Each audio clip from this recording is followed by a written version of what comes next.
two, one, live.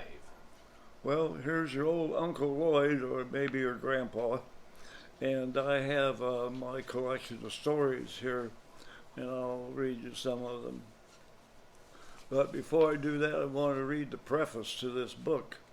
These stories are gathered here as stories, not as biographies. As with any story worth telling, there is at least some element of truth and at least some plausibility to it. You can take it from there. Okay, the first story concerns my grandma Rose Brugger, and just like most people back then, they lived on a farm, and they had chickens and a rooster. And my great-grandpa had a 10-gauge shotgun. Now, a 10-gauge shotgun is about as heavy as anybody's ever been able to shoot from their shoulder. Okay?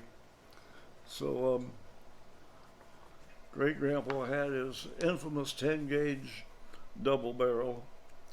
He loaded his own shells. These shotgun shells were brass cartridges. The contents were held in with a preformed wad. He used this gun primarily for duck hunting on the Illinois River. One time when my dad was a boy and he and his parents were visiting great-grandma and great-grandpa Hare, great-grandpa showed them how far and how hard his shells would shoot. At 80 yards, it would shoot through 1-inch thick oak boards.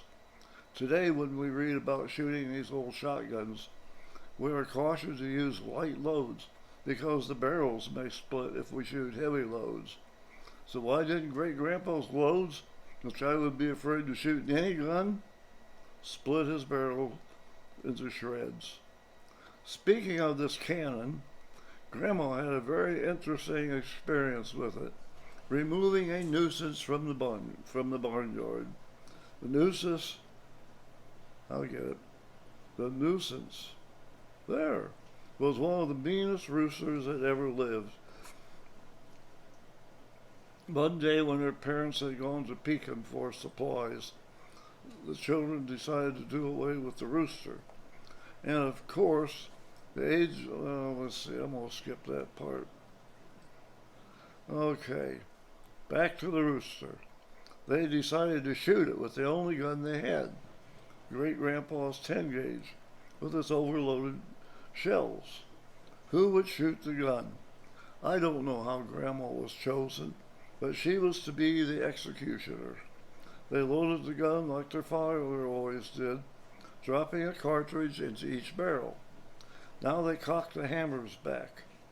Grandma knew that the gun kicked hard, so she decided to hold it out away from her shoulder, which, by the way, actually makes the kick even worse. But Grandma and the rest of the children obviously didn't know that.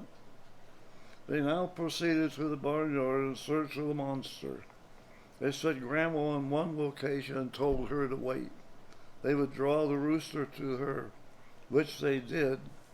Upon sighting the beast, they stood one of the small children where the rooster could see him and told him to wave his arms and yell at the rooster.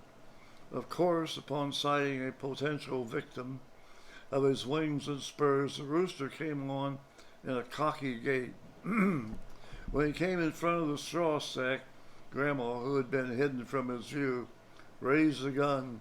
It was enormously heavy, but when she had the gun sufficiently pointed in the rooster's direction, she touched it off. To be sure that she killed the creature, she gave it both barrels. Later, when she regained consciousness, she and the other children looked for the rooster to make rooster stew. He was nowhere to be found and was never seen again. Grandma always conjectured that she blew it into the straw stack.